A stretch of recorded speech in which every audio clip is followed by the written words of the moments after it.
Today we're going to take a look at connecting your modern AV surround receiver to your DVD player and HDTV.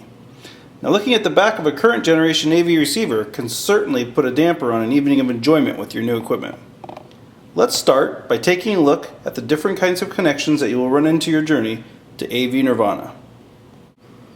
Now, your most basic and lowest quality connection, which is known as coaxial, is the type of connection you're going to find that connects, your old style TVs, the VCRs that you used to use when you were younger, and you also find it as the connection that connects your cable box to the wall and your satellite receiver to the dish that's up on your roof.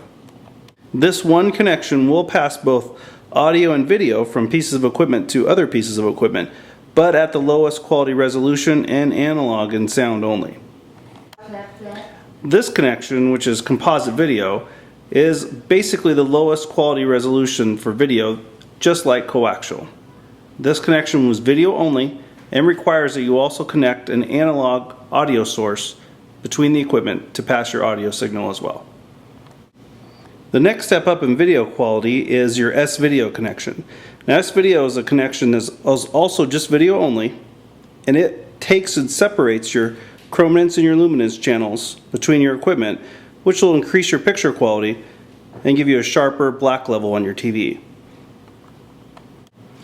Now, in the analog world, the top of the analog food chain is component video cable. You can always tell component video cables because they're the ones that have the red, green, and blue coloring on them, normally on the ends or on the wire itself, like you see here.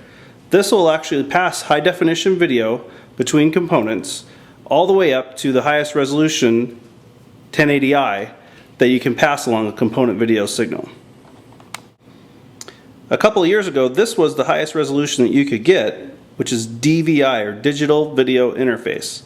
This is a fully digital signal between your source components and allows for high definition pass-through between any components that are connected to it.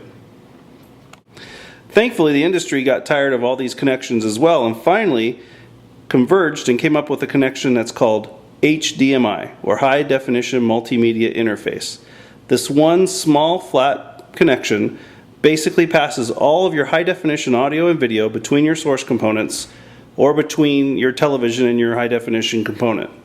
This is the highest resolution you can get, all the way up to 1080 progressive, and also passes fully discrete digital audio along the same cable.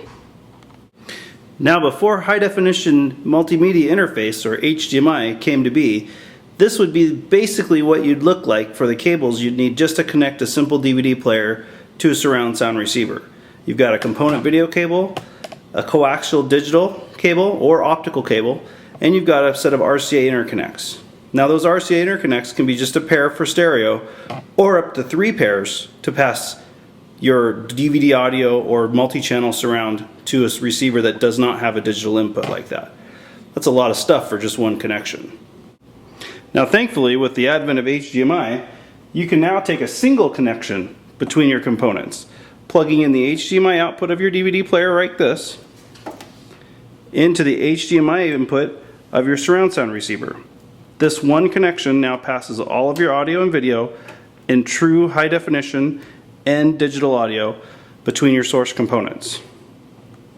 Now, to connect your television, all you have to do is take another HDMI connection to your HDTV, plug it in from the monitor output, which you'll see on the back of your receiver. In this instance, you'll see this labeled right here on the left there, monitor out.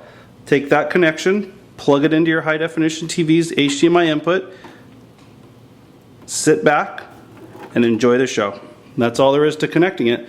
You now have a fully operational DVD player and digital path to your television or HD projector.